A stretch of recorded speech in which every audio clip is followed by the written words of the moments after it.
Hello friends, स्वागत है आपका अपने चैनल स्टडी प्लस वन में। दोस्तों आज हम बात करेंगे पाचन तंत्र या डाइजेस्टिव सिस्टम के मुख्य अंगों की। दोस्तों मुख्य अंगों में मैंने आपको 6 प्रकार के अंग बताए थे, जिसमें फर्स्ट बात की थी हमने मुख गुहा की, सेकंड बात करेंगे हम ग्रासिका या ग्रास नलिका की, थर्ड पे बात करते हैं हम आमाशय जिसे कहते हैं शरीर के पेट, और फोर्थ पे बात करेंगे हम छोटी आंत, और फिफ्थ पे बात करेंगे हम बड़ी आंत की, और सिक्स जो लास्ट नंबर पे बात करेंगे हम वो बात करेंगे मलाशय या गुदा की। दोस्तों पाचन तंत्र के फर्स्ट अंग मुख गुहा के बारे में पिछली वीडियो में बता चुका हूं। आज हम बात करेंगे ग्रासिका या ग्रास नली की। दोस्तों ये पाचन तंत्र का पार्ट सेकंड है, पार्ट सेकंड। दोस्तों बात करते हैं हम ग्रासिका या ग्रास नली की। दोस्तों पाचन तंत्र क्या होता है? भोजन के जटिल अणुओं को सरल अणुओं में परिवर्तित करना क्या कहलाता है? पाचन। तो दोस्तों उसमें जो ग्रासिका का कार्य होता है उसके बारे में हम चर्चा करते हैं। ग्रासिका या ग्रास नली, इसे क्या कहते हैं? Food pipe. दोस्तों इसका मुख्य कार्य, इसे ग्रासनाल भी कहते हैं, इसे ग्रासनाल भी कहते हैं। यह मुंह को अमाशय से जोड़ती है। जैसा कि आपको डायग्राम में दिख रहा होगा कि जो ग्रास नली होती है तो मुख को, जो हमारा मुख है उसको कहाँ से जोड़ती है? ग्रास नली हमारे मुख को किससे जोड़ती है? अमाशय से जोड़ने का कार्य करती है। ग्रास नली जो होती है हमारे मुख को अमाशय से जोड़ने का कार्य कौन करती है? ग्रास नली करती है। ग्रास नली में पाचन से संबंधित कोई भी क्रिया नहीं होती। अगर पूछे पाचन तंत्र का कौन सा अंग है जिसमें कोई भी शरीर का, अगर पूछे पाचन तंत्र का कौन सा ऐसा अंग है जिसमें किसी प्रकार का पाचन नहीं होता, तो जो ग्रास नली होती है इसका कार्य सिर्फ भोजन को मुख से पेट तक पहुंचाना होता है। इसमें पाचन संबंधित कोई भी क्रिया नहीं होती। अब बात करेंगे हम थर्ड की, अमाशय या पेट की। थर्ड पे बात करेंगे हम अमाशय या पेट। नेक्स्ट बात करते हैं हम अमाशय या स्टमक की। दोस्तों अमाशय को क्या कहा जाता है? शरीर का पेट कहा जाता है। मैंने पहले ही बताया था कि जो अमाशय होता है उसे क्या कहते हैं? शरीर का पेट।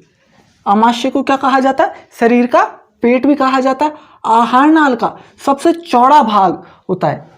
आहार नाल का क्या होता है? सबसे चौड़ा भाग होता है। क्वेश्चन आ जाए जो आहार नाल होता है उसका सबसे चौड़ा भाग कौन सा होता है? तो आमाशय। आमाशय की जो आकृति होती है वो अंग्रेजी के किस अक्षर के समान होती है? जे अक्षर के समान। देखो दोस्तों, जैसे अंग्रेजी में जे होता है उसी तरह जो आमाशय की जो आकृति होती है वो अंग्रेजी के जे के समान होती है। जैसा कि आपको डायग्राम में दिख रहा होगा कि जो आमाशय है उसकी आकृति कैसी है? जे के समान। आमाशय शरीर के जो आहार नाल होती है मुख गुहा से और गुदा तक के बीच में जो आहार नाल होती है वह क्या है? आहार नाल का सबसे चौड़ा भाग होता है। यहाँ पर भोजन 4 से 5 घंटे लगभग लगता है। आमाशय में जो भोजन है वो लगभग 4 से 5 घंटे ठहरता है। यहीं से भोजन का पाचन स्टार्ट होता है। अगर पूछे कि भोजन का पाचन कहाँ से प्रारंभ होता है तो आमाशय से। भोजन का पाचन का प्रारंभ कहाँ से होता है? प्रारंभ आमाशय से होता है। भोजन का जो पाचन कार्य जो स्टार्ट होता है वो कहाँ से स्टार्ट होता है? आमाशय से। आमाशय से निकलने वाले एंजाइम पेंटसिस तथा रेनिन होते हैं। आमाशय से कितने एंजाइम निकलते हैं? 2 प्रकार के एंजाइम निकलते हैं। फर्स्ट पे बात करेंगे पेंटसिस तथा रेनिन। जो रेनिन एंजाइम होता है वो दूध का पाचन करता है। क्वेश्चन आता है कि रेनिन एंजाइम किसका पाचन करता है? तो रेनिन एंजाइम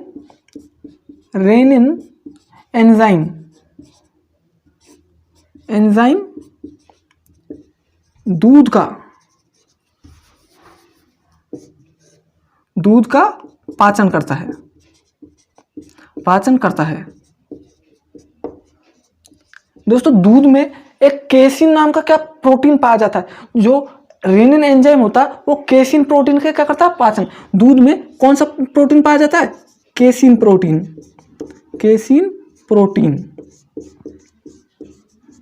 क्वेश्चन आ जाए कि दूध का पाचन कौन करता है? तो रेनिन एंजाइम। और दूध में कौन सा प्रोटीन पाया जाता है? तो केसिन प्रोटीन पाया जाता है, जिसका जो पाचन है वो कौन सा एंजाइम करता है? रेनिन एंजाइम करता है। पेंटसिस तथा रेनिन एंजाइम को जागृत अवस्था में लाने का कार्य कौन करता है? एचसीएल। जो हमारे एंजाइम पाए जाते हैं जो हमारे एंजाइम पाए जाते हैं आमाशय में, उनको जागृत अवस्था मतलब एक्टिव करने का कार्य कौन करता है? HCl या हाइड्रोक्लोरिक अम्ल। आमाशय में भोजन कायम कहलाता है। क्वेश्चन बहुत बार आता है कि आमाशय में जब भोजन पड़ा रहता है तो वो क्या कहलाता है? आमाशय में जब भोजन ठहरता है तो वो कहलाता है कायम कहलाता है। आमाशय में जो भोजन पड़ा होता है वो क्या कहलाता है? कायम कहलाता है। भोजन के आमाशय में पहुंचने पर पाइलोरिक ग्रंथियों से जठर रस निकलता है, यह हल्के पीले रंग का होता है। दोबारा समझे दोस्तों, जब भोजन ग्रास नली में होकर कहाँ पहुंचता है? आमाशय में पहुंचता है। तो जब भोजन ग्रास नली में होकर आमाशय में पहुंचता है तो आमाशय से की जो ग्रंथियां होती हैं, आमाशय की जो चारों तरफ ग्रंथियां होती हैं, फ्लोरो पाइलोरिक ग्रंथि, इनसे क्या जठर रस का क्या स्त्रवण होता है। और इन जठर रस में ही कौन कौन से एंजाइम होते हैं? जठर रस में होता है पेंटसिस व रेनिन एंजाइम। क्वेश्चन आए आमाशय से निकलने वाले जठर रस में कौन कौन से एंजाइम पाए जाते हैं, तो पेंटसिस तथा रेनिन एंजाइम कहाँ पाए जाएंगे? इस जठर रस में। यह कैसा होता है? हल्के पीले रंग का। दोबारा दोस्तों एक बार दोबारा से समझते हैं। आमाशय, आमाशय क्या होता है? आमाशय, इसे शरीर का पेट भी कहते हैं। जो इसकी आकृति होती है वो होती है अंग्रेजी के जे के समान, जैसा कि आपको डायग्राम में दिख रहा है, अंग्रेजी के जे के समान होती है। अगर पूछे आहार नाल का, आहार नाल होता है हमारा मुख गुहा से गुदा तक, आहार नाल का सबसे चौड़ा भाग बताए तो कौन होता है? वो होता है आमाशय। आहार नाल का सबसे चौड़ा भाग भी कौन होता है? आमाशय ही होता है। आमाशय में जो भोजन है वो कितने घंटे ठहरता है? 4 से 5 घंटे ठहरता है। जो भोजन आमाशय में ठहरा होता है वो क्या कहलाता है? कायम कहलाता है। आमाशय से निकलने, जब भोजन आमाशय में पहुंचता है तो एक ग्रंथि होती है जो आमाशय के चारों ओर पाई जाती है, पाइलोरिक ग्रंथियां, जो क्या करती है? जठर रस का क्या करती है? स्त्रवण करती है। यह जठर रस हल्के पीले रंग का होता है। इस जठर रस में 2 प्रकार के एंजाइम होते हैं, फर्स्ट पेंटसिस तथा सेकंड रेनिन। जो पेंटसिस होता है वो तो करता है भोजन का पाचन, लेकिन जो रेनिन एंजाइम होता है वो किसका पाचन करता है? रेनिन एंजाइम करता है दूध का पाचन। और दूध में कौन सा प्रोटीन पाया जाता है? तो केसिन प्रोटीन पाया जाता है। अगर बात करें कि इन दोनों एंजाइम को एक्टिव अवस्था में लाने का या जागृत अवस्था में लाने का कार्य कौन करता है? HCl ही करता है। दोनों एंजाइम को जागृत अवस्था में लाने का कार्य कौन करता है? HCl करता है। दोस्तों पेट में जब एसिडिटी होती है, खट्टी डकार आने का कारण क्या होता है? HCl। अगर पूछे एसिडिटी का कारण, एसिडिटी का कारण क्या होता है? HCl होता है। जब HCl की मात्रा हमारे शरीर में बढ़ जाती है तो हमें खट्टी डकारें या एसिडिटी हो जाती है।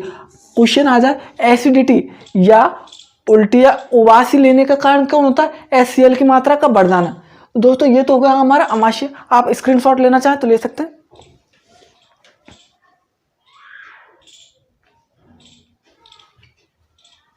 दोस्तों नेक्स्ट बात करेंगे हम नेक्स्ट क्लास में। तो आपको ये वीडियो कैसा लगा? अगर आपको वीडियो पसंद आए तो इसे लाइक करें, अधिक से अधिक शेयर करें तथा कमेंट करके बताएं। तथा जिसने अभी तक हमारा चैनल सब्सक्राइब नहीं किया वो लाल बटन पर दबाकर सब्सक्राइब कर ले तथा बेल आइकन को प्रेस कर ले। नेक्स्ट बात करते हैं हम नेक्स्ट क्लास में।